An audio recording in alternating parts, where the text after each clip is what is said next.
성경은 온통 예수님에 대한 이야기뿐입니다.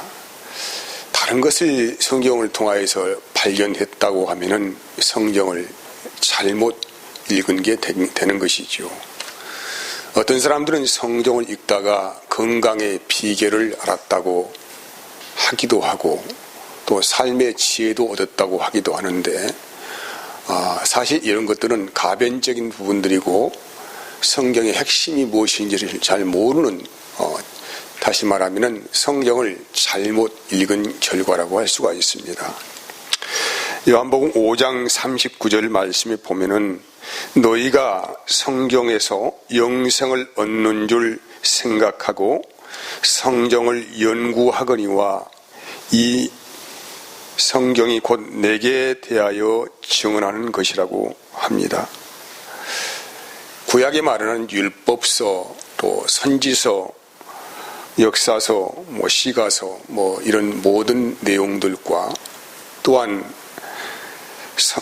성전 11조, 각종 헌물, 안식일, 또 달과 절기, 이 모든 것들을 안에서 포함되고 있는 말씀이 뭐냐면 예수 그리스도이십니다. 예수 그리스도가 누구이신가를 표적으로 증거하시는 말씀이란 얘기지요. 오늘 본문에 우리가 잘 알고 있는 오병이어의 기적 사건도 역시 예수가 왜 우리의 표적이 되는가에 대해서 말씀을 하기 위해서 기록된 것이라고 할 수 있습니다. 예수님께서 갈릴리 건너편으로 가셨는데 많은 사람들이 함께 따라다녔습니다. 그 이유가 왜 예수님께서 가시는 곳마다 사람들이 그렇게 많은 사람들이 따라다녔을까? 그 이유에 대해서 본문은 말씀을 합니다. 6장 2절 말씀을 보면은 큰 무리가 따르니 이는 병자들에게 행하시는 뭘 봤다는 거예요? 표적을 보았다는 거예요. 예수님께서 갈릴리 건너편으로 가셨는데 많은 사람들이 예수님 따라왔다는 것이죠. 근데 그들이 왜 따라왔느냐? 예수님께서 각종 병자들을 치유하시는 그 표적을 보고 따라왔다라고 합니다.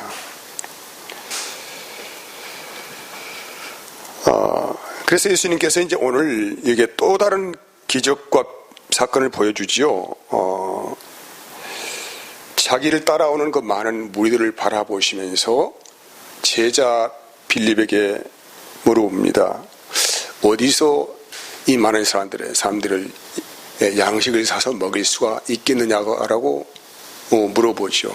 근데 제자는 말합니다. 예수님, 이렇게 많은 수가 먹으려면은 200데나리온 이상의 돈이 있어야 한다라고 그렇게 말을 합니다. 여기에 이제 이 데나리온은 화폐 가치를 말하는 거예요. 현재 우리가 다시 계산한다고 하면은 약 3천만 원 정도에 해당되는 그런 비용이 들어가야만이 이 많은 사람이 그것도 충분히 먹는 것이 아니라 어느 정도 시장길을 해결할 수 있다라고 그렇게 하지요. 그때 옆에 있던 제자 안드레가 나타나서 우리에게 현재 있는 것이라고는 지 어린 나이에 손에 있는 도시락 하나 정도밖에 없습니다. 저거 하나 가지고 어떻게 이런 많은 수를 무슨 대책이 되겠습니까? 라고 그렇게 말을 하자 예수님께서는 그 어린 나이에 손에 있는 도시락을 가져오라고 말씀하시고 그걸 받으셔서 감사 기도를 하셨습니다. 감사 기도하시고 그것을 예수님 손에서 나누기 시작합니다. 나누기 시작하는데 계속 나눠지면 또 생기고 나눠지면 또 생기고 해가지고 여기에 숫자가 기록이 되어 있는데 5,000명 이상이 먹고도 12강주리 이상이 남았다라고 기록을 하고 있어요. 참 이해할 수 없는 일이 벌어진 것입니다. 어린 아이가 한 끼 먹으려고 가져온 그 도시락 하나를 가지고 예수님 손에만 들어가면 계속적으로 양식이 생기고 해서 5,000명 이상이 충분히 먹고도 남은 12강주리 이상이 남았다는 이 기억사건을 우리에게 말씀을 하고 있는 거예요. 이제 사람들은 난리가 났습니다. 왜냐하면 엄청난 일을 현재 봤잖아요. 많은 정자들이 예수님께서 행하시는 기적을 보고 병 치유받으려고 몰려들었습니다. 그리고 그 신기한 광경을 같이 보려고 또 많은 사람이 합산해 모였는데 아무튼 어른 남자만 5,000명 정도라고 하니까 그게 부녀 어린 아이까지 합하면 꽤나 많은 수가 현재 이 들판에 함께 모여서 예수님 따라왔잖아요. 그런데 오늘 예수님께서 어린 나이 도시락 하나, 오병이어, 보리떡 5개 정도, 작은 물고기 2마리 정도, 이거 가지고 5,000명 이상, 그것도 어른 숫자만, 장정만 5,000명 정도의 숫자를 충분히 먹이고도 남는 그런 식량을 베풀었다는 것입니다. 대단한 일 아니겠습니까? 그래서 이 사건을 그 현장에서 똑똑히 보고 있었던 사람들이 마음이 움직이기 시작하고 여론이 형성됩니다. 야! 우리가 지금 이 현장에서 똑똑히 보았지 않느냐? 저분만 따라가면 인생 살 길 풀린다.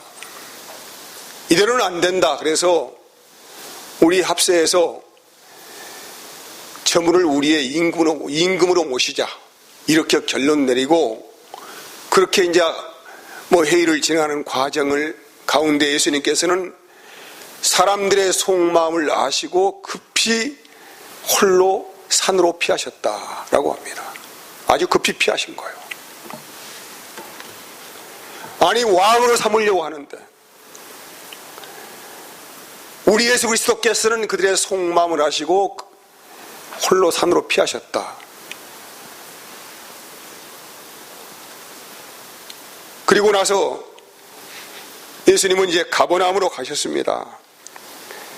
가셨는데 여러분 이런 기적을 체험한 사람들이 그냥 예수님 보내겠습니까?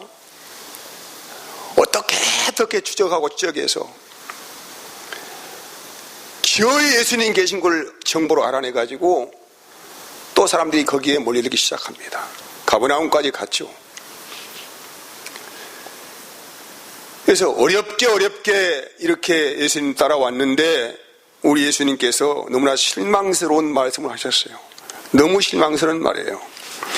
오늘 28절 말씀에 이렇게 기록하고 있어요. 예수께서 대답하여 가라사대 내가 진실로 너희에게 이르노니 너희가 나를 찾는 것은 표적을 본 까닭이 아니요 떡을 먹고 배부른 까닭이다.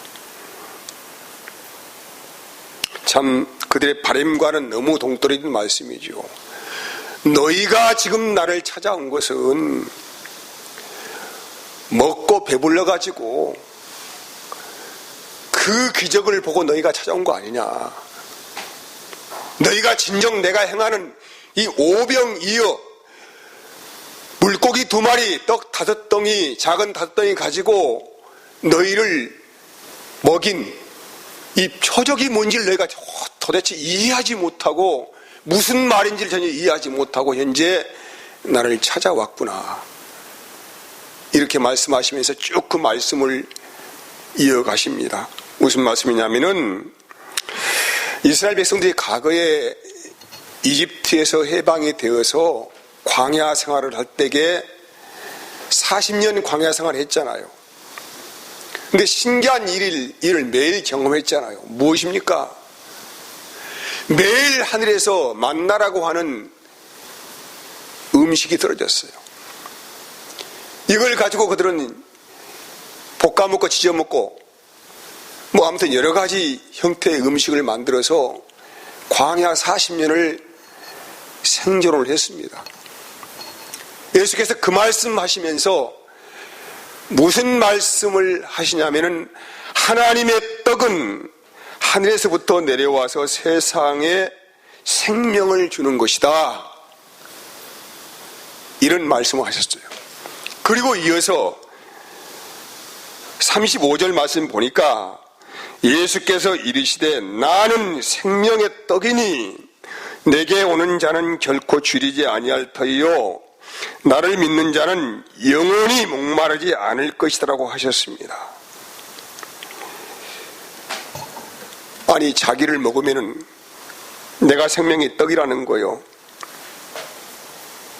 그리고 나를 먹는 자는 영원히 목마르지 않는다는 거요. 아니 지금 떡을 구하려고 오는 사람들에게 병자는 치유를 받아야 되는데 가난한 자는 양식이 있어야 되는데 예수님께서 너무 이상한 말씀하세요. 그리고 이어진 말씀 51절을 보면은 나는 하늘에서 내려온 살아있는 떡이니 사람이 이 떡을 먹으면 뭐 한다는 거요? 영생을 하리라. 내가 줄 떡은 곧 세상의 생명을 위한 내 살이니라 하시니라 라고 하니까 사람들이 사방에서 이구동성으로 수근수근 하면서 아니 저 사람이 지금 무슨 말을 하고 있어? 너무 어렵네?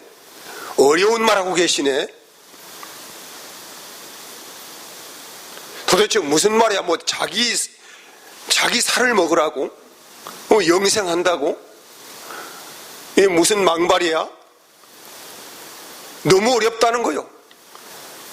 아니 자기들에게는 현재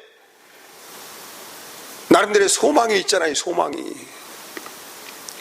그들이 예수님 따라온 소망이 무엇이었습니까? 병자는 병을 낫는 것이고 가난한 자는 부유하게 되는 것이고 문제 만난 자는 문제 응답 받는 해결받는 일들인데 예수님께서는 생명의 떡이 무엇이고 영생이 어떻고 그런 말씀하시니까 관심 받기 일 아닙니까? 그래서 사람들이 그 말씀을 듣자마자 사방대에 수근수근 하면서 우리가 지금 번지수 잘못 찾아왔다. 뭐 돌아가자. 해서 하나 둘 흩어지더니 다 가버렸어요. 다 가버렸어. 여러분 교회가 이런 거예요. 교회가 이런 거.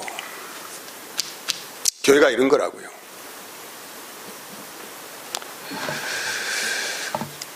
여러분 저도 처음 교회 나올 때에 참 어렵고 곤고한 때에 교회에 나왔어요. 너무 그 젊은 나이에 살 길이 막막하고 힘들어서 정말로 뭔가 버팀목을 하나 얻어보려고 신앙생활 시작했습니다.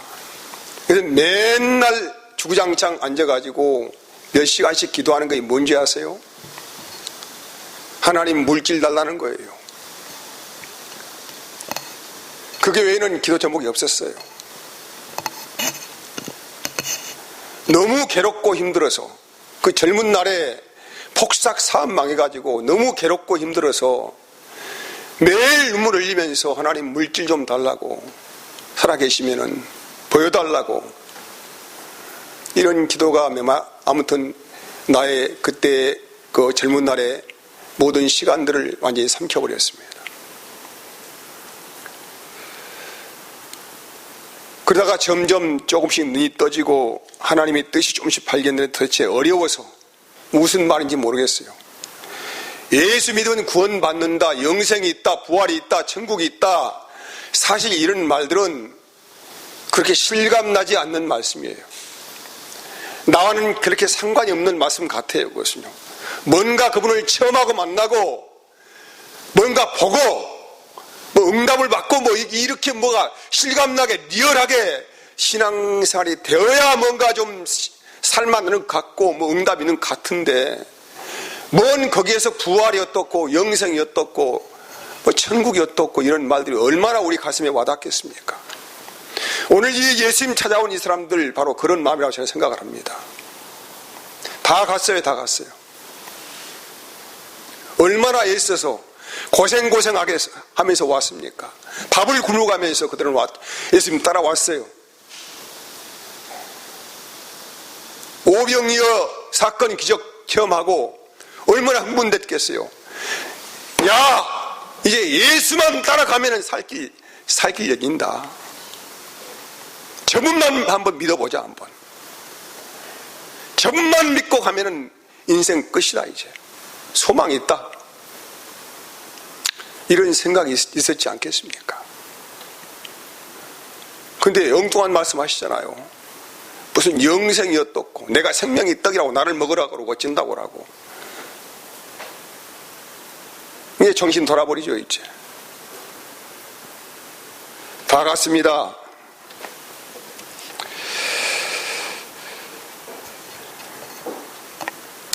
여러분, 여기에서 우리는 이제 하나님이 택하신 사람들과 택하지 않는 자들의 분리가 일어나는 것을 본문이 말씀하고 있어요. 본문의 내용은 사실 유월절이 무엇인가에 대해서 우리에게 초점을 맞추고 있습니다. 4절 보니까 이런 말씀하셔요. 4절. 그러면 4절 같이 한번 읽어볼까요? 자, 6장 4절 시작. 마침 유대인의 명절인 유월절이 가까운지라. 유대인의 명절인 유월절이 가까이 왔대요. 유월절은 뭐합니까, 여러분? 유월절이 뭡니까? 과거에 이스라엘 백성들이 애굽에서 종살이하고 살 때에 하나님께서 애굽에 10가지 재앙 내리셨잖아요. 그리고 제일 마지막 그 재앙, 애굽의 장자를 다 죽이는 재앙이었어요. 근데 이스라엘 백성들은 고센 땅에 분리되어 살았는데 이스라엘 백성들은 털끝 하나 건들지 않았다는 것이죠. 왜 건들지 않았습니까? 그들은 짐승의 피를, 짐승을 잡아서 그 피를 문설주 좌우인바에 바르니까 죽음의 사자가 넘어갔다라고, 그래서 유월절이라는 거예요. 하나님이 이스라엘을 구원하신 것입니다. 세상이라고 하는 애굽의 장자들을 심판하시고 하나님의 백성들을 심판하지 않는 유일한 표적이 무엇입니까? 유월절 어린 양의 피입니다.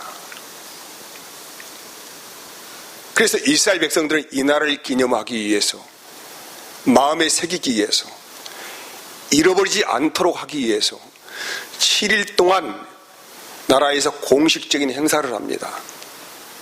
짐승을 잡아 하나님께 제물로 바치고, 또 그날 발효되지 않는 빵을 먹고 쓴 나물을 먹고 이렇게 하면서 그날을 마음에 새기기 위해서 그 유월절에 행사를 7일 동안 하는 거예요.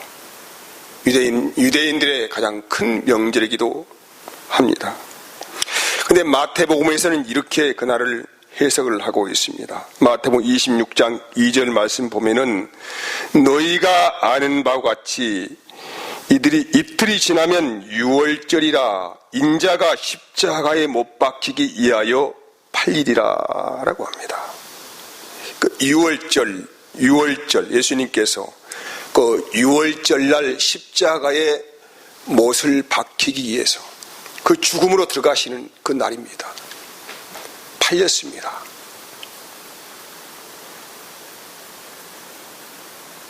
세례 요한, 구약의 마지막 세례 요한은 그 예수님을 향하여서 보라, 세상 죄를 지고 가는 하나님의 어린 양이다, 이렇게 예수를 향하여 지칭을 하고 있습니다.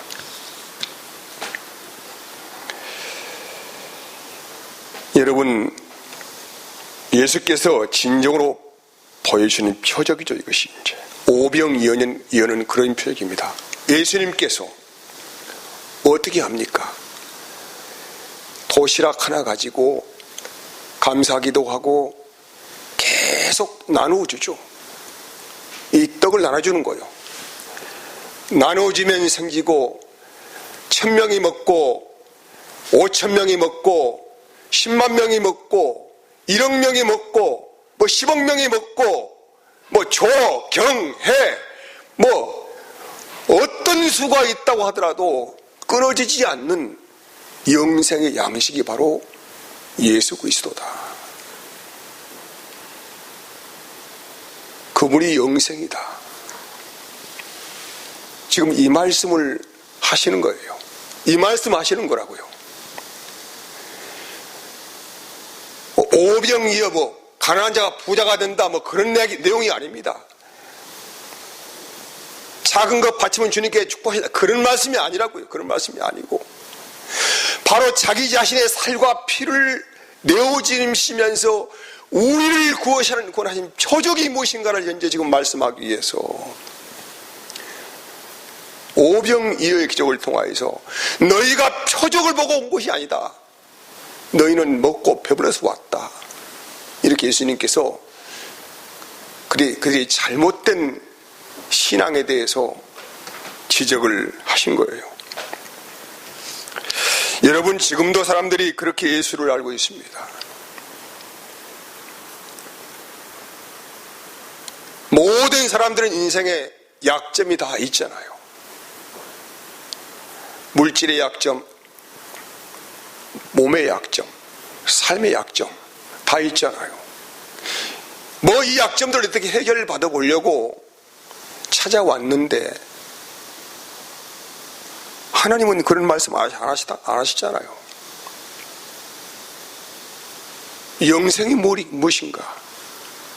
부활이 무엇인가? 생명이 무엇인가? 이 말씀을 하시는데 뭔가 지금 자꾸 사이클이 맞지 않는 거예요. 이게 하나님이 우리에게 주시고자 하는 복이 무엇인지에 대해서는 전혀 이해 감도가 오지 않는 거예요. 그러니까 실망하잖아요. 교회에 대해 실망하고 예수님에 대해 실망하고 하나님에 대해 실망하고 하나님이 자기의 기도를 들어주지 않으니 그런 이상한 말을 하고 하는 이유가 다 거기에 있는 거예요. 다 본질적인 하나님의 은혜가 무엇인지를 전혀 알지 못하는 상태에서 주님을 따라가다 보니까 그런 여기에 한 사람도 남지 않고 다 뿔뿔이 흩어져 가는 것입니다.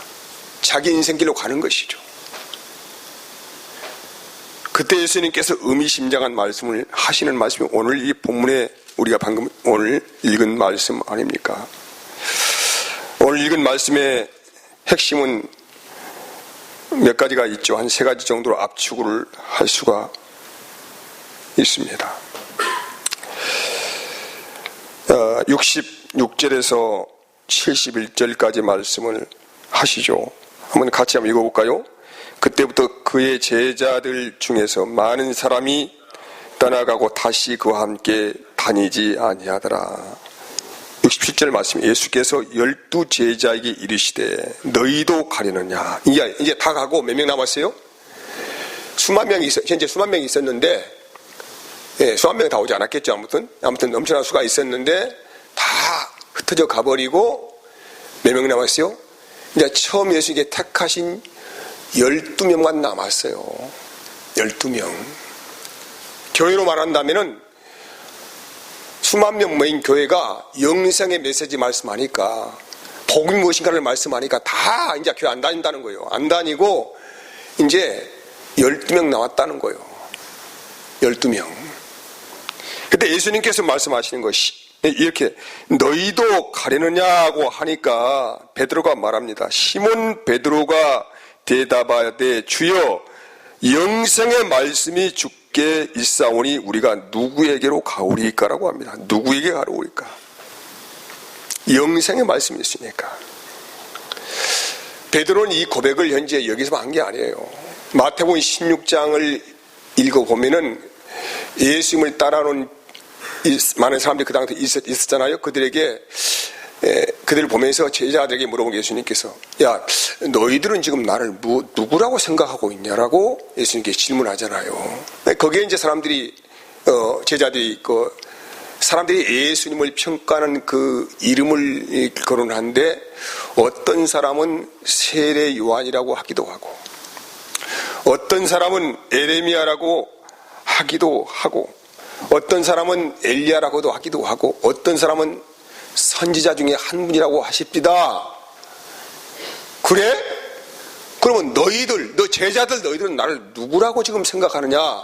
라고 물어볼 때에 거기에 시몬 베드로가 예수님께 대답하잖아요.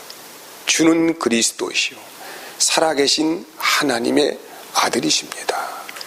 이런 말 할 때 예수님께서 박수를 치면서 너 참 제대로 봤구나 하면서 예수님께서 덧붙이는 말씀이 네가 지금 네 입으로 고백한 이 말은 네 고백이 아니다. 하늘에 계신 하나님께서 은혜를 베풀어 줬기 때문에 네가 오늘 이런 고백을 할 수가 있었다라고 하는 거예요. 한번 읽어볼게요. 제가요. 시몬 베드로가 대답하여 이르되 주는 그리스도시요 살아계신 하나님의 아들이시니이다. 예수께서 대답하여 이르시되 바요나 시몬아 내가 복이 있도다. 이를 내게 알게 하니는 혈육이 아니요 하늘에 계신 내 아버지라고 하는 거예요. 어떻게 사람의 입으로 그런 말 할 수가 있겠느냐. 하나님이 너의 심령에 은혜를 부어줘서 번쩍하는 지혜를 줘가지고 그 순간에 베드로가 고백한 것이 베드로 본심의 고백이 아니에요. 오늘 여기에 베드로가 또 두 번째 이야기하는 거요. 영생의 말씀이 있는데 우리가 누구의 가오리까 이 말씀도 아직 주님은 이 베드로는 예수님을 경험하지 못했어요. 아직 그분이 누군지 정확히 몰라요. 성경을 읽어보면 예수님 제자들이 예수님 뒤에 따라가면서 서로 막 싸움질 하잖아요. 무슨 싸움질 합니까? 야! 주님이 나라 세우시면은 누가 큰 자리에 앉을 것인가에 대해서 막 내가 큰 자리에 앉을 것이다 이렇게 다투고 그러잖아요. 서로가. 이렇게 못돼 처먹은 인간들이 오늘 베드로가 고백한 이 말씀은 영생의 말씀이 일사오니 내가 누구의 가오리까 이 말씀도 하나님이 그 순간 은혜 부어주시어서 영생의 주가 누군지를 알게 하시기 위해서 잠시 은혜 주신 말씀이다 이 말이에요. 잠시. 여러분 본문의 말씀 6장은 세 가지로 압축할 수가 있습니다. 첫째는 아버지께서 택하셔서 예수님께 이끌으셨기 때문이라고 할 수 있습니다. 뭐라고요? 첫 번째는 아버지가 택하셨고 두 번째는 그 택하신 아버지께서 우리를 예수님께 이끌어 주셨다는 것이죠. 이것이 은혜로운 말씀이에요. 누차 강조하지만은 저와 여러분들은 주님을 알 길이 없어요.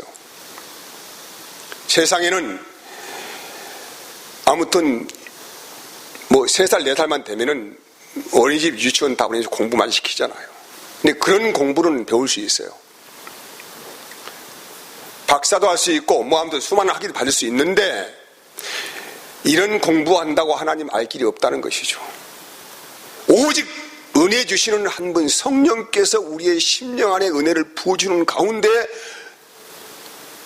예수님께 이끌어 가셔서 그분을 우리의 주라고 고백할 수 있다. 이런 말씀입니다. 세 번째는 영생의 말씀을 우리가 붙들고 있기 때문입니다. 오늘 저와 여러분들이 내가 예수님의 제자입니다. 이런 고백을 할 수 있는 유일한 놀라운 은혜가 뭐냐면은 다른 것 따라가지 않고 뭘 경험했네, 뭘 봤네, 뭘 들었네, 어쩌네 이것 따라가지 않고 영생의 말씀을 붙들고 있기 때문입니다. 신앙생활은 여기에서 두 갈래길이 항상 있다는 거예요. 영생의 말씀 붙들고 살아가느냐 아니면은 다른 여러 가지 신비한 기적과 체험 붙들고 살아가느냐. 여기에서 영생을 얻는 자와 영생을 얻지 못하는 자들의 갈림길이 서게 됩니다. 오늘 저와 여러분에게 유일한 은혜가 있다고 한다면 어쩌다가 우리가 하나님의 은혜를 받아서 내 심령이 감동되어져서 다른 것은 다 나의 것이 아니라고 할지라도 영생의 말씀 붙들게 하신 은혜를 입었다는 것이죠. 영생의 말씀 뭐라고요? 붙들게 하시는 은혜입니다. 이것 외에는 하나님이 주실 복이 우리에게 없어요. 그 나머지는 받아도 그만, 안 받아도 그만입니다. 다 부수적인 일들이에요. 오늘 저와 여러분이 생명의 능력과 은혜를 잊게 된 유일한 근거와 희망이 무엇입니까? 오늘 내 심령 안에 다른 것이 나를 끌어가는 것이 아니고 나를 살리시는 그 영생의 말씀이 나를 붙들기 때문에 저와 여러분들은 예수님을 잡아먹고 살아나는 생명입니다. 그분의 살과 피를 먹고 내가 생명을 얻은 사람이란 말이에요. 그분이 나의 생명의 떡이십니다. 이것이 6월절 어린 양으로 오신 예수 그리스도이셔요. 그래서 그분이 나의 참된 양식이 되고 참된 음료가 되는 것입니다. 이것 외에는 영생을 얻을 길이 우리 인간에게는 전혀 없다는 것입니다. 사랑하는 여러분, 말씀을 맺겠습니다. 내가 현재 예수님을 따라가는 표적이 무엇입니까? 주님께서 나의 병을 치료해 주셔서 그럴 수 있어요. 그건 그렇게 중요한 문제는 아닙니다. 주님께서 내 사업을 잘 되게 해주셔서 물론 그럴 수도 있어요. 하지만 그 중요한 문제 아닙니다. 주님께서 내 기도 응답해서 물론 그럴 수 있어요. 하지만 그 중요한 문제 아닙니다. 오늘 내가 예수 믿고 따르는 표적은 한 가지입니다. 영생의 말씀이. 그 영생의 말씀이 주님께 있으니까 나는 갈 수가 없습니다. 나는 거기에 매여 있습니다. 나는 다른 것을 바라볼 수가 없습니다. 나는 영생의 말씀에 매여서 그걸 생명줄로 내가 삼고 그분을 따라가는 것입니다. 가난하고 배고파도 힘들고 병들어도 영생이 있으니까 그 말씀에 의지하여서 우리는 그것을 표적 삼아서 그 일을 따라가는 믿음의 사람들인 것을 고백하기를 원합니다. 기도하겠습니다. 하나님 감사합니다. 은혜 내려 주시옵소서. 세상